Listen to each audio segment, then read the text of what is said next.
This is an NBC News special report. Here's Hallie Jackson.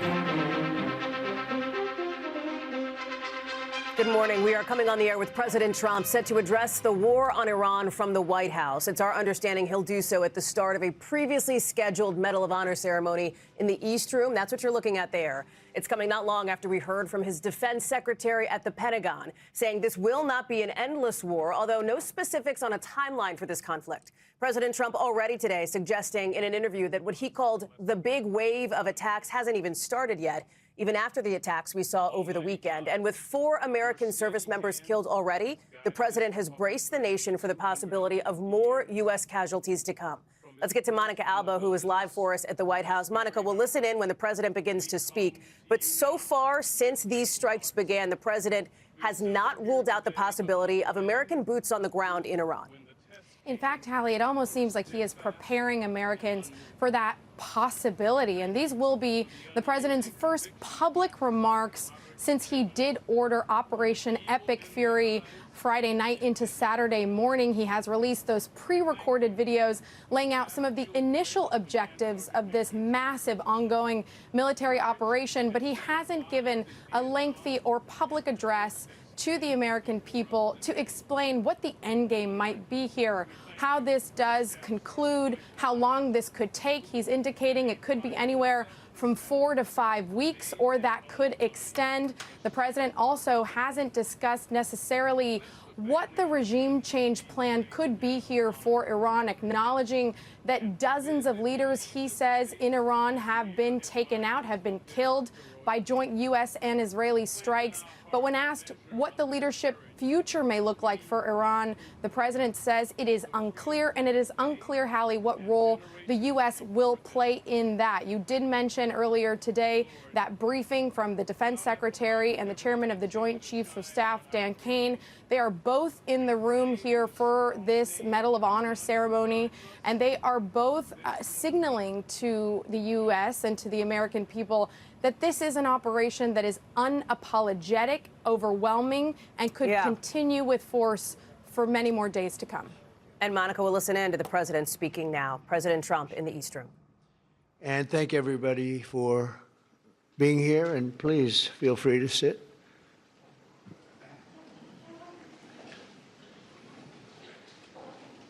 So before we begin this important ceremony, and there's no ceremony that can be much more important than this, let me provide a brief update on Operation Epic Fury. Today, the United States military continues to carry out large-scale combat operations in Iran to eliminate the grave threats posed to America by this terrible terrorist regime. Following our obliteration of Iran's nuclear program in Operation Midnight Hammer a short while ago, we warned Iran not to make any attempt to rebuild at a different location because they were unable to use the ones that we so powerfully blew up. But they ignored those warnings and refused to cease their pursuit of nuclear weapons. In addition, the regime's conventional ballistic missile program was growing rapidly and dramatically, and this posed a very clear, colossal threat to America and our forces stationed overseas. The regime already had missiles capable of hitting Europe and our bases, both local and overseas, and would soon have had missiles capable of reaching our beautiful America. The purpose of this fast-growing missile program was to shield their nuclear weapon development and make it extraordinarily difficult for anyone to stop them from making these highly forbidden by us nuclear weapons. We were the ones that were complaining. We were the ones that wanted it stopped, but everybody was behind us. They just didn't have the courage to say so. An Iranian regime armed with long-range missiles and nuclear weapons would be an intolerable threat to the Middle East, but also to the American people. Our country itself would be under threat, and it was very nearly under threat. I was very proud to have knocked out the Iran nuclear deal by President Barack Hussein Obama. That was a horrible, horrible, dangerous document. They would have had nuclear weapons 3 years ago, and they would have used them. but I'll not let that happen. For almost 47 years, this regime has been attacking the United States and killing Americans. Every time you see someone with missing arms and legs or a face that's been absolutely shattered violently, it was almost certainly caused by an Iran roadside bomb. They were put there by General Soleimani, who was the father of the roadside bomb. Very proudly, he thought, but I terminated him in my first term. This was our last best chance to strike what we're doing right now and eliminate the intolerable threats posed by this sick and sinister regime. And they are indeed sick and sinister. Our objectives are clear. First, we're destroying Iran's missile capabilities, and you see that happening on an hourly basis, and their capacity to produce brand new ones, and pretty good ones they make. Second, we're annihilating their Navy. We've knocked out already 10 ships. They're at the bottom of the sea. Third, we're ensuring that the world's #1 sponsor of terror can never obtain a nuclear weapon, never going to have a nuclear weapon. I said that from the beginning. They're never going to have a nuclear weapon. They were on the road to getting one legitimately through a deal that was signed foolishly by our country. And finally, we're ensuring that the Iranian regime cannot continue to arm, fund, and direct terrorist armies outside of their borders. And we thought we had a deal, but then they backed out. And they came back, and we thought we had a deal, and they backed out. I said, you can't deal with these people. You got to do it the right way. Today, we grieve for the 4 heroic American service members who have been killed in action and send our love and support to their families. In their memory, we continue this mission with ferocious, unyielding resolve to crush the threat this terrorist regime poses to the American people, and a threat indeed it is. We have the strongest and most powerful, by far, military in the world, and we will easily prevail. We're already substantially ahead of our time projections, but whatever the time is, it's okay. Whatever it takes, we will always. And we have, right from the beginning, we projected 4 to 5 weeks, but we have capability to go far longer than that. We'll do it. Whatever somebody said today, they said, oh, well, the president wants to do it really quickly. After that, he'll get bored. I don't get bored. There's nothing boring about this. Do you agree with that, Pete? I don't think there's anything, Mr. General. I think there's nothing boring about it. Somebody actually said from the media, I think he'll get bored after about a week or two. No, we don't get bored. I never get bored. If I got bored, I wouldn't be standing here right now, I guarantee you that, to go through what I had to go through. We also projected 4 weeks to terminate the military leadership, and as you know, that was done in about an hour, so we're ahead of schedule there by a lot. But please join me in thanking every American service member who bravely is standing in harm's way. They really are incredible, and I just want to thank you. We have a lot of them right here. Thank you very much. Thank you.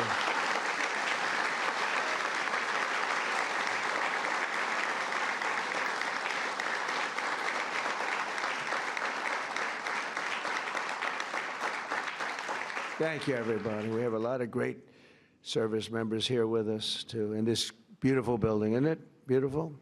We're adding on to the building a little bit. We're improving the building. See that nice drape? When that comes down right now, you see a very, very deep hole. But in about a year and a half from now, you're going to see a very, very beautiful building. And there's your entrance to it right there. In fact, it looks so nice, I think I'll save money on the doors, because it can't get more beautiful than that. I picked those drapes in my first term. I always like gold, but I think we can save a lot of money. I just saved curtains.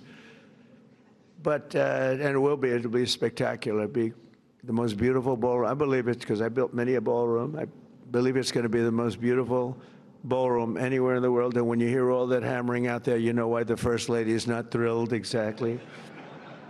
She said, will the pile drivers ever stop? You know, they go from 6 in the morning till 11:30 in the evening. Can you imagine? Here? You know what? To me, that's a beautiful sound. She doesn't like it. I love it. You know what? To me, other than here, because we're donating it, not a penny to the taxpayer. It'll be under budget, ahead of schedule. It'll be $400 million or less.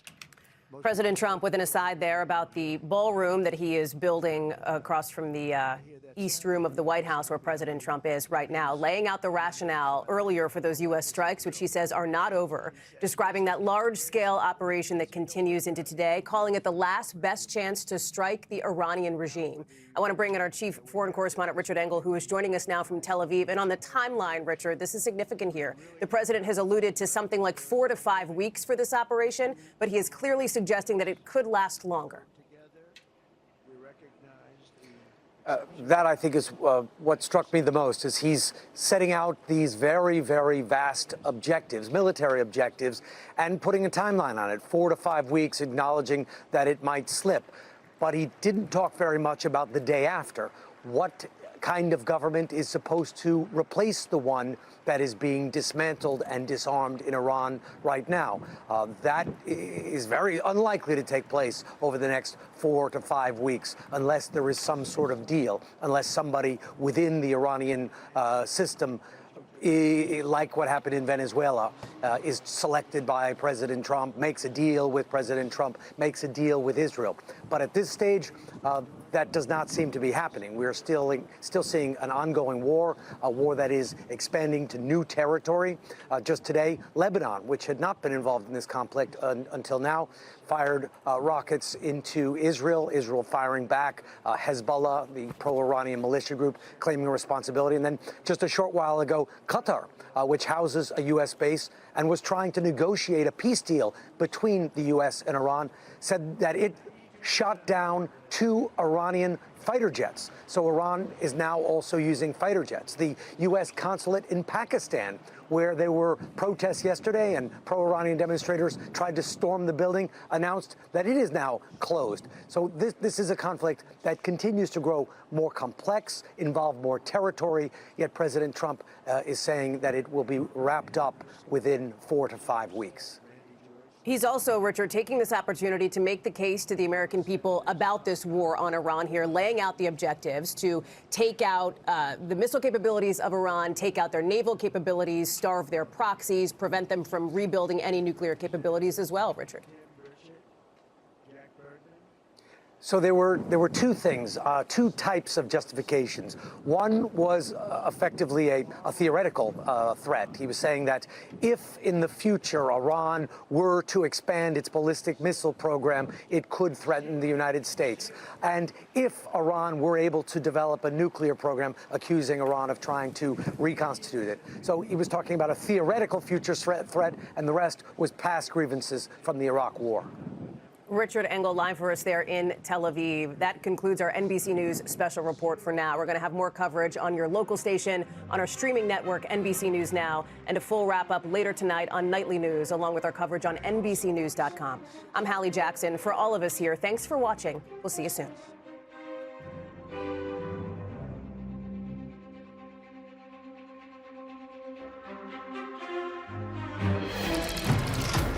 I'm Hallie Jackson in Washington. You have been watching some of President Trump delivering remarks in the East Room for this previously scheduled Medal of Honor ceremony. The president addressing the war on Iran, the strikes over the weekend, alluding to the timeline that this is an operation that is continuing. We're going to listen back into the rest of the event now. Stay with us.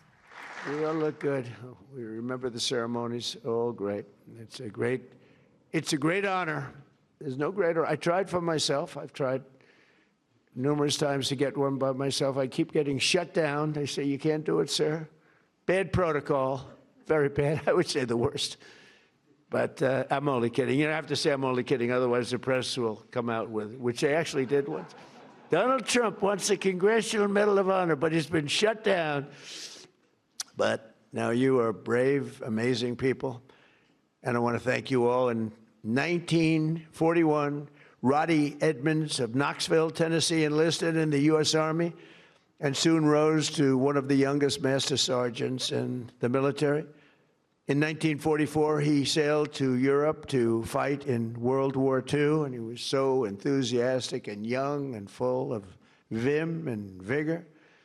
Roddy soon found himself on the front lines of the Battle of the Bulge. That was a big one, massively outnumbered by enemy forces. His 1,200 soldier unit fought valiantly until they were completely overrun. The force was massive on the other side, many times number. After a 4-day death march, one that was covered very well by the history books, through bitter cold, they were put into a German POW camp. Roddy was the top-ranking infantryman in the camp. He was number one, meaning he was responsible for the lives of his fellow service members.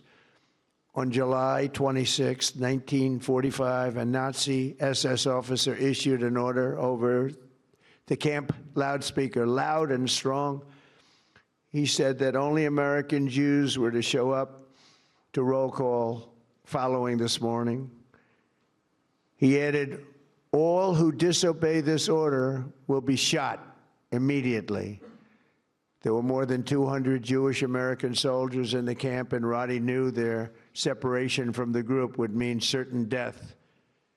So that night, he summoned his team and devised a plan. The next morning, all 1,200 American men fell in line together, shoulder to shoulder. Enraged, the Nazi commandant rushed forward, drew his Luger pistol, and pressed the barrel between Sergeant Edmonds' eyes. He barked at Roddy. "They cannot all be Jews," he screamed loud and again, and staring straight back into the raging face of evil. Sergeant Edmonds replied fearlessly, "We are all Jews here." The Nazi officer lowered his weapon, and the soldiers erupted in cheers.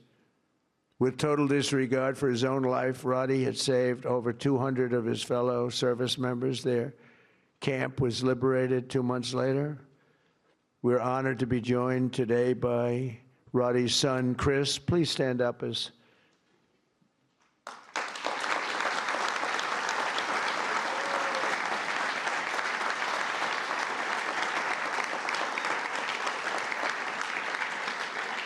Thank you, Chris. Today, your father gets the honor he so courageously earned, and really amazing, right? It's an amazing story. Congratulations to the family of Master Sergeant Roddy Edmonds. The next two we recognize today served in the 1st Battalion, 28th Infantry Regiment of the 1st Infantry Division, better known as Big Red 1. Do you know about that, Pete, right? Command Sergeant Major Terry Richardson, we are honored to have you with us. On September 12, 1968, 102 brave men of Terry's Alpha Company were asked with securing Hill 222 deep behind the enemy's line in Vietnam. They didn't know it at the time, had no idea, but the area was totally infested with nearly 300 enemy bunkers and many, many enemy soldiers, far outnumbering them by at least 4, 5, even 6 to 1. As Terry led Lima platoon up Hill 222, the enemy launched an ambitious and violent attack, unleashing a withering fire of machine guns and rocket-propelled grenades. Just didn't stop, just kept coming. Pinned down in hell on earth, Terry summoned unimaginable courage. 3 times he exposed himself to enemy fire to rescue severely wounded comrades, and 3 times he dragged them back to the group. Terry soon realized that the 82 remaining men had one chance of survival. That was air support. Acting without regard of his own life, he grabbed a radio and charged up Hill 222 alone. He needed to be there. It was the only place you'd get reception.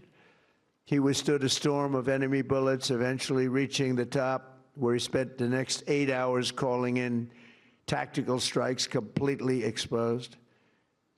An hour in, an enemy sniper shot rang out and the bullet tore through his right leg violently. He was in bad shape, but Terry disregarded that and pushed through. And after 7 more hours of calling in American fire from above, the enemy retreated. Later that day, his team found him with both eardrums totally ruptured and a mangled right leg and foot, but still barely living, but living nevertheless. Due to Terry's actions above and beyond the call of duty, 82 men, Alpha Company, survived this battle, including 2 in this room, Norm Meyer and Dave Himmer. Where are you? Can you want to stand up, Norm and Dave? Where's Norm and Dave? That's pretty cool.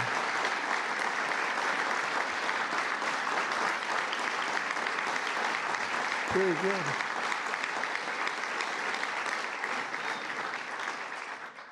And that story is 100% correct, isn't it? Huh? See, pretty.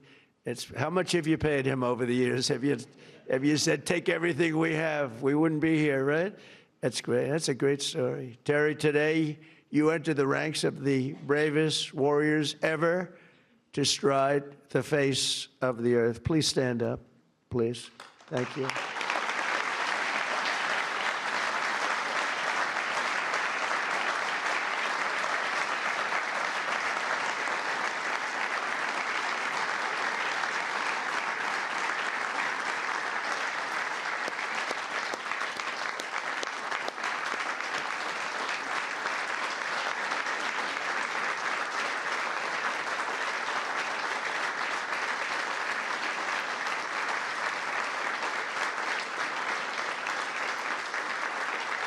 That's great, Terry.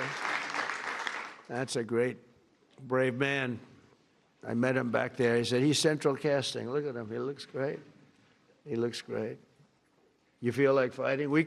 I think we could take him today. What do you think, Pete? We'll make a little deal with him, as you are a brave man.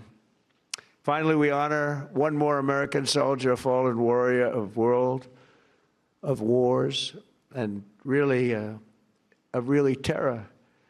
Staff Sergeant Michael Ollis, born in 1988 on Staten Island. Michael grew up seeing the World Trade Center across the bay. I know Staten Island so well. The people in Staten Island are amazing. After 9/11, Michael enlisted in the Army, and by 24 years old, he was locked in. He loved it. He wanted it so badly. He was a squad leader serving in Afghanistan with the 2nd Battalion, 22nd Infantry Regiment, 1st Brigade Combat Team of the legendary 10th Mountain Division. On August 28, 2013, terrorists detonated a 400-pound car bomb on the east wall of the forward operating base, Ganzi, ripping open a 60-foot wide breach into a compound that housed NATO coalition forces, a lot of them. 10 Taliban fighters wearing suicide vests swarmed through. From across the compound, Michael saw the pillar of white smoke rising and ran to join the fight, rushing without his gear, wearing almost no gear, no Kevlar helmet, no body armor, just one magazine in his rifle. Along the way, he encountered a Polish soldier, and together they advanced under heavy fire, very, very heavy fire. At one point, shrapnel ripped through the Polish soldier's legs, rendering him unable to walk, very, very severely hurt. In that chaos of gunfire, explosions, and charred human remains, a terrorist insurgent appeared, rounding a corner with his suicide vest, fully armed, and you could see it. It was going to happen. He charged the wounded Polish soldier without hesitation. Michael raised his gun and forced himself between the insurgent and the man he just met, shielding him with his own body. He knew it was going to happen. He shielded him with his own body. You know, bravery's amazing. You never really know who's brave, who's not, until they're really tested. We think some people are brave, Pete, and they're not. We think others aren't, and they are. You never know. But he was tested. That's called the ultimate test, right? And at perhaps his final heartbeat, Michael fired his weapon, and the terrorist detonated his vest simultaneously. Staff Sergeant Ullis was killed just weeks before his 25th birthday, and nobody was any more brave than that. In his final act on earth, Michael absorbed the blast, sparing the life of that Polish warrior, who we are grateful to have in the room with us today, Second Lieutenant Carol Sierpika. Carol Sierpika. Where are you, Carol? Hey.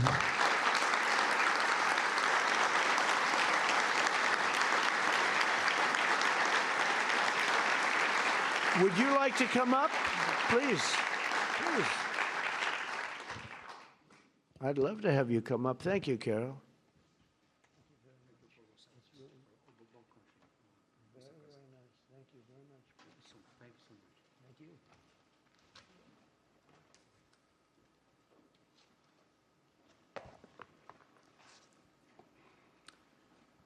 Mr. President, Minister of War, my Minister Polish of National Defense, distinguished guests, everyone gathered here today, dear my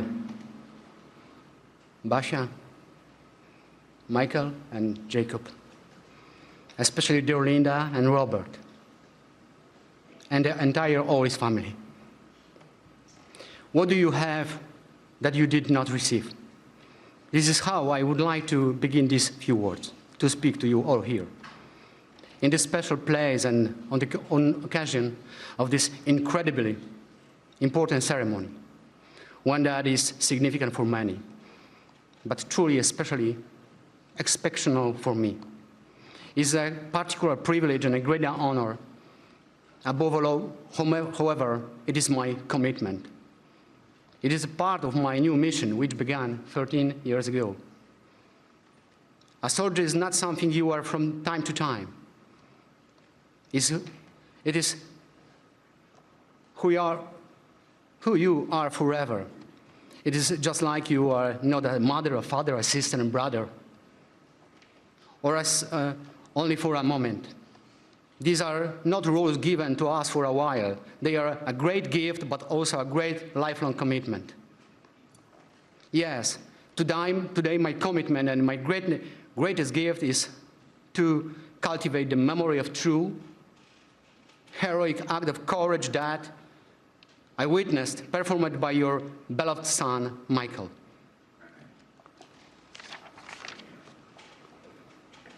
Please forgive me if my words have not fully captured what I truly feel today.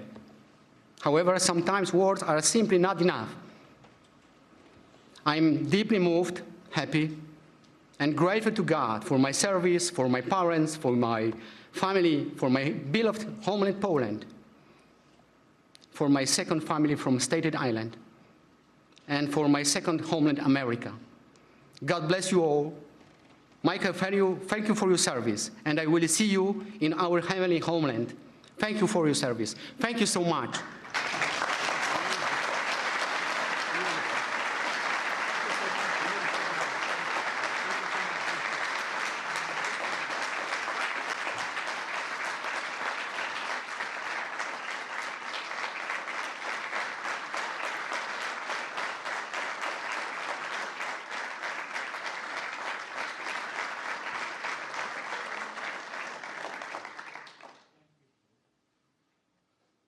And Carol is joined by his wife and their two wonderful sons, Jacob and Michael. Michael is named after the American hero who saved his father's life. So stand up, Michael. Let me see. Wow.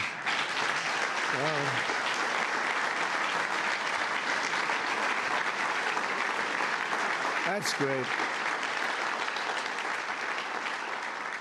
We're also pleased to be joined by several members of the Polish government, including representatives of the president, who I think is a fantastic man, by the way. I must be honest with you. I endorsed him and he won, and he came from behind, he won, and he was the biggest story in Europe, and he's going to be a great president. He already is.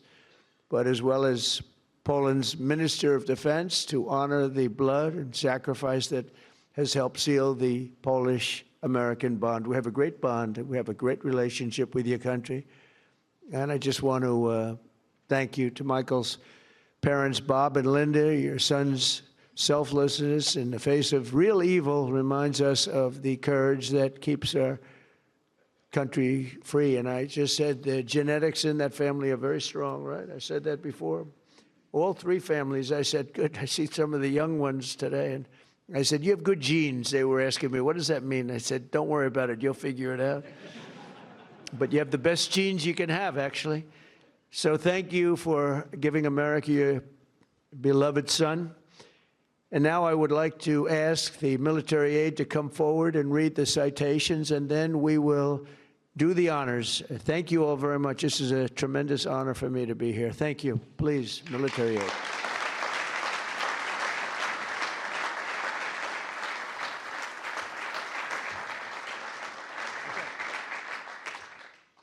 Chris Edmonds, accepting on behalf of his father, Master Sergeant Roderick W. Edmonds.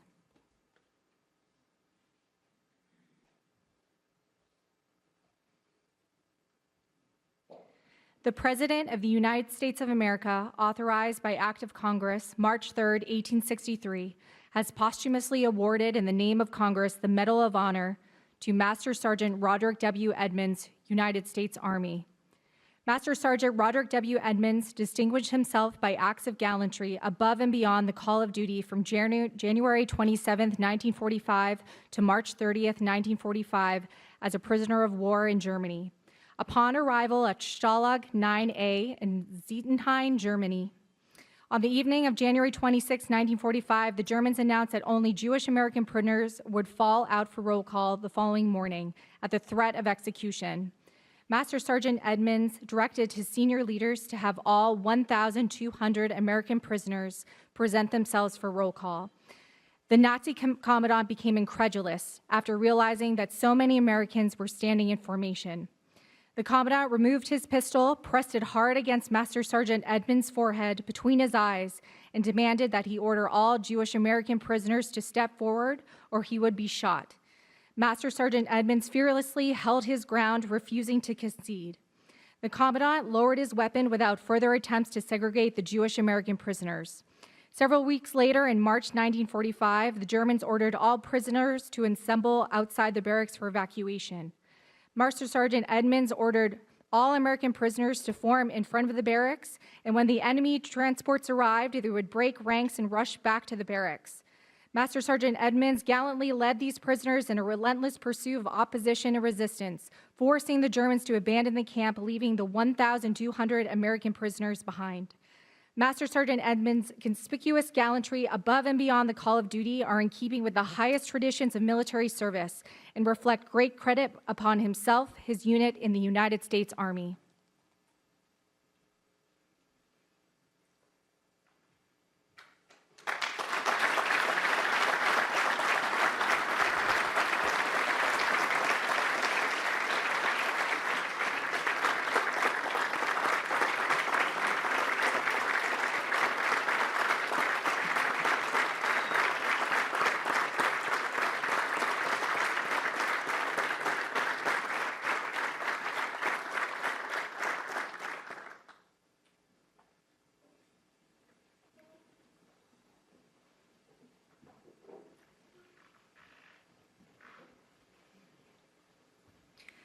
Command Sergeant Major Terry P. Richardson.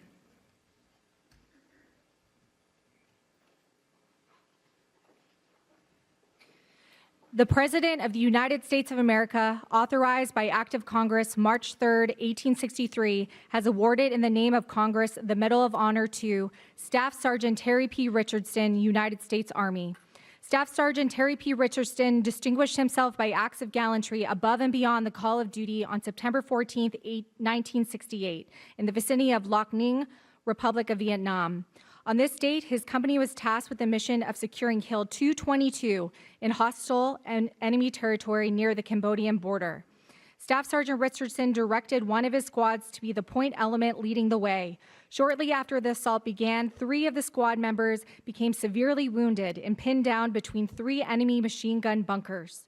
Staff Sergeant Richardson advanced forward under heavy enemy fire and recovered his wounded soldiers between heavy machine gun fire.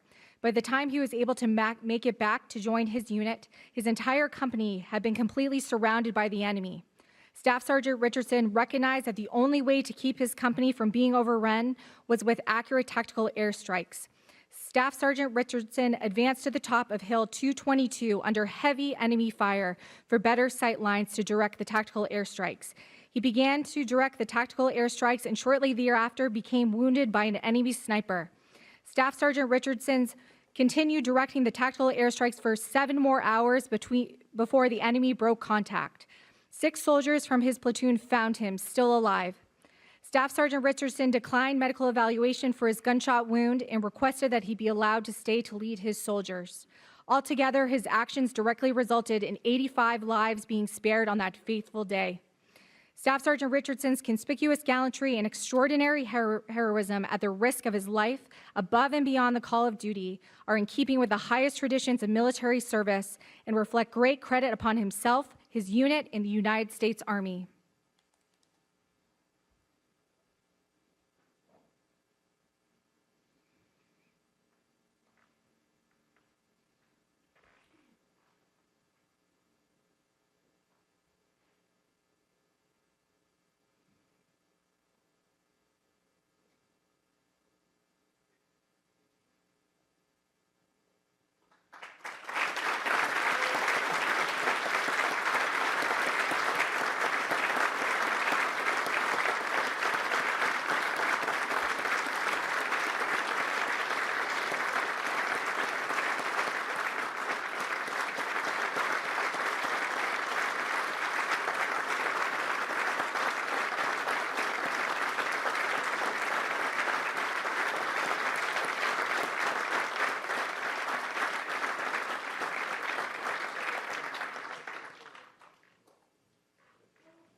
Robert and Linda Ollis accepting on behalf of their son, Staff Sergeant Michael H. Ollis.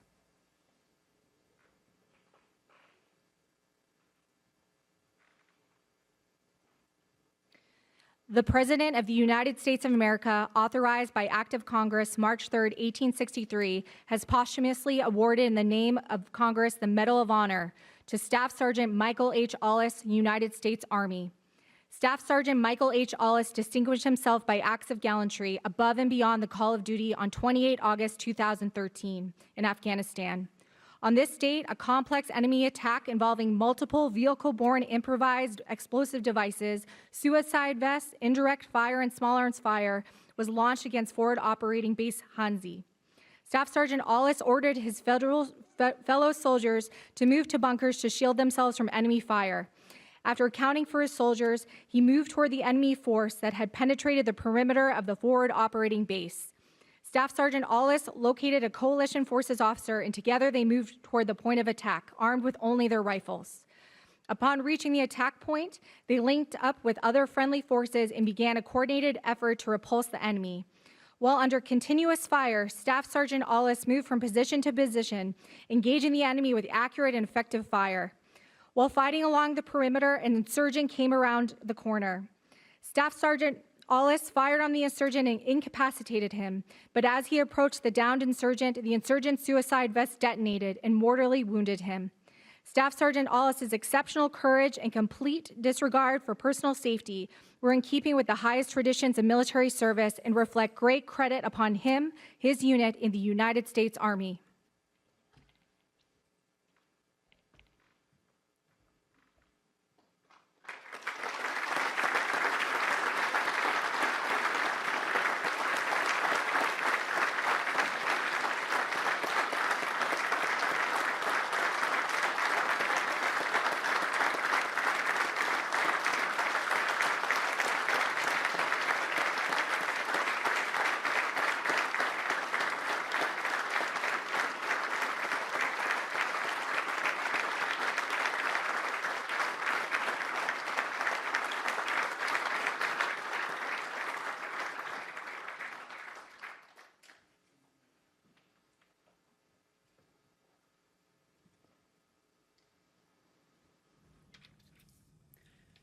You have been watching that Medal of Honor ceremony at the East Room there, featuring President Trump, as he, at the beginning of those remarks, made comments about the war on Iran, with those strikes now over the course of the last 48 hours.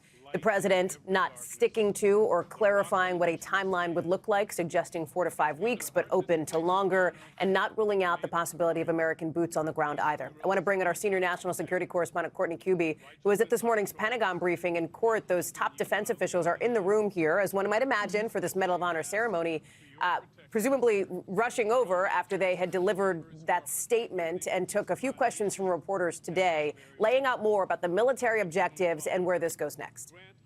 Yeah, so the objectives that both the Secretary and then the Chairman of the Joint Chiefs laid out are pretty similar to what we've been hearing from the President. But the Chairman of the Joint Chiefs, General Dan Kane, he put it in a much more military way of explaining exactly what they were going to do. So not talking about regime change, but talking specifically about how the goal was to go after the ballistic missile program and to disable it, to go after the Iranian Navy, and to, the President used the word annihilate it, but definitely to damage it as well. And then, of course, neither he nor Secretary Hegseth specifically mentioned targeting Iran's nuclear program, but ultimately they mentioned the goal is to ensure that Iran does not have the ability to produce a nuclear weapon. But another big target and another big point of the conversation in that briefing today was exactly how long this conflict is going to last. President Trump, of course, just repeating at that event we were just watching him walk out of earlier today that, in fact, there is a projected timeline that existed by the military of 4 to 5 weeks to get through the military objectives of this. We asked Secretary Hegseth about that today, and specifically about whether this is an open-ended conflict or not. And here's a little bit about what he had to say. We're not going to go into the exercise of what we will or will not do. President Trump ensures that our enemies understand we'll go as far as we need to go to advance American interests. But we're not dumb about it. You don't have to roll 200,000 people in there and stay for 20 years. So seemingly a reference to the U.S. military being involved in the wars in Iraq and Afghanistan for 2 decades.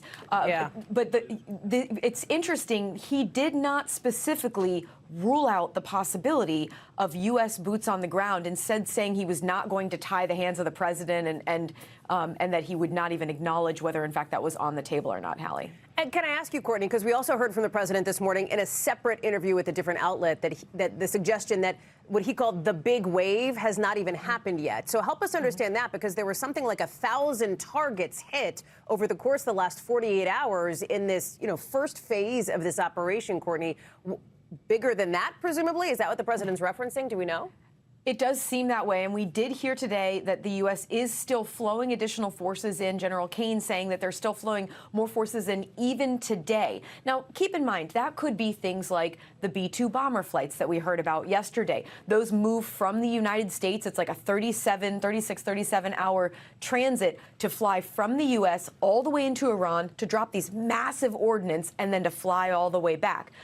So assets like that are definitely flowing in. But when you talk about these 1,000 targets that the U.S. first went after in just the first day or two of this now massive military campaign, they are going to need additional forces, additional aircraft, and more than anything else, additional ordnance brought into the region if they are going to sustain this for a matter of time. And again, without a real sense of how many total targets we're looking at here or of a timeline, it stands to reason that the U.S. is still going to have another wave or additional waves of this. I am really struck, though, by one thing, Hallie, is the U.S. At the Pentagon briefing today, they were talking about all these conventional targets. So again, the missile program, missile defense systems, the Iranian Navy. They did not talk specifically about targeting the Iranian nuclear program, and I'm curious if that might be part of what President Trump is talking about here, is if they will get through sort of the conventional targets and then they might move to the nuclear as sort of the end state or one of the end games of this entire military campaign. Courtney Kube, thank you. I want to bring in our senior White House correspondent, Garrett Haake, who is in the East Room, I'm sure getting ready to be shuffled out. Garrett, give us a sense of what it was like in the room there. The president making those remarks off the top about Iran, as we've noted from Courtney, his top defense and military officials in the room as well.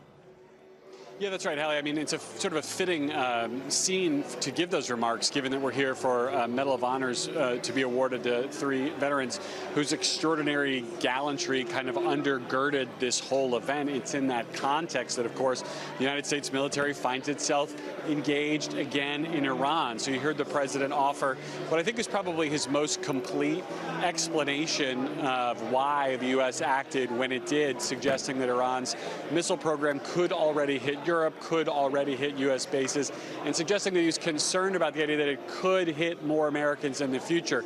I'm left still wondering, what that timeline was and why the movement towards strikes now was so immediate. Hallie, I think, I also tried to ask the president as he was leaving here today whether or not he's ready to order American ground troops in if it's necessary. Yeah. Secretary Hegseth alluded to that possibility this morning. The president, in one of his phone interviews, suggested it's not something he's prepared to rule out. It also wasn't something he was prepared to talk about with me. Sorry, I was looking over my shoulder to see if the secretary was close enough for me to try to throw him a question on his way out the room. I'm going to try, Hallie, but no additional questions from the defense secretary today. Look, I mean, this is an audience probably more than any other single room you could find in the country, Hallie, that understands the costs of war. And I think you heard that sort of reflected in the solemnity of the president's remarks here today, at least until he got to the point where he started talking about the ballroom construction, which was audible behind him. Garrett Haig, live for us there in the East Room. I'll let you get out of there, Garrett. I know you got to get to the North Lawn, I'm sure. Thank you, friend. Appreciate that. Let me take you now to the region. Our chief foreign correspondent, Richard Engel, is in Tel Aviv for us. So, Richard, all of this, right, belies this leadership question, this leadership, you could call it, void in Iran right now. What happens moving forward? The president has called on Iranians. The administration wants them to essentially rise up. That is complicated for a variety of reasons, especially as the president is threatening continued military action that could be very intense in and around Tehran and the rest of the country. It's also unclear how he expects them to do this, to rise up. And is that really the U.S. strategy, to destroy Iran, to destroy Iran's military capabilities, to destroy its navies, to weaken the government so much that a popular street revolution can take over? Is that really the objective of this war, to weaken the country so much that almost anyone who is able to get out onto the streets and take over government buildings becomes the next leader of Iran? That seems like a very unclear path forward when it comes to the future vision of Iran. But also what we heard the president today talk about was the military objectives. We've talked about that quite extensively. You talked about that with Courtney Kube. He also talked about the justification for the war, why he decided to launch this war with Israel now. What was the imminent threat? And one of the reasons that he mentioned was that negotiations were failing, that the Iranians walked away, that they didn't want to negotiate. That is not what the negotiators themselves have been saying. The Omanis, who were the main mediators in these talks, the Omani foreign minister, said that they were making progress and that an opportunity was missed when this war was launched. And I just spoke a short while ago to another Arab negotiator, and he said that the Iranians didn't walk away from the talks, that they were making progress, that they were supposed to have follow-up negotiations, follow-up technical meetings when this war began.